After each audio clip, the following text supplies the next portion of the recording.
Hari ini kita memegang pensil dengan santai. Tapi benda sederhana ini punya sejarah panjang dan penuh kejutan. Semuanya berawal pada abad ke-16 di Inggris, ketika tambang grafit murni ditemukan di daerah Borrowale. Warga setempat menyadari grafit bisa meninggalkan jejak hitam pekat di kertas atau kayu. Dan sejak itu grafit jadi bahan utama alat tulis. Namun, grafit murni terlalu rapuh. Jadi awalnya hanya dibungkus kain atau diikat dengan tali sebelum akhirnya dimasukkan ke dalam kayu. Perkembangan penting datang dari Italia. Para pengrajin di sana mencoba mencampur bubuk grafit dengan tanah liat, lalu membakarnya. Campuran ini jauh lebih kuat dan bisa diatur tingkat kekerasannya. Dari sinilah lahir sistem pensil dengan skala kekerasan, seperti H, B, hingga Hamengkubuwono, yang masih kita kenal sampai sekarang. Pada abad ke-18, produksi pensil mulai masif di Eropa. Jerman menjadi salah satu pusat industri dengan perusahaan seperti Faber-Castell yang berdiri sejak 1761.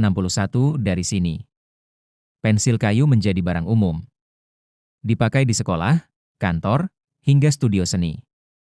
Bentuk heksagonal dipilih agar pensil tidak mudah terguling di meja. Sebuah desain sederhana tapi efektif.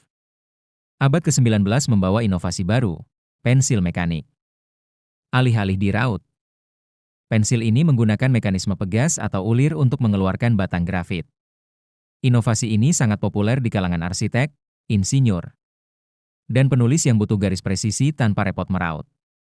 Pensil mekanik kemudian terus dikembangkan dengan ukuran grafit standar seperti 0,5 mm atau 0,7 mm yang dipakai hingga sekarang. Pensil juga punya peran besar dalam sejarah seni. Dari sketsa Leonardo da Vinci, rancangan arsitektur, hingga catatan harian para penjelajah, pensil jadi saksi bisu ide-ide besar.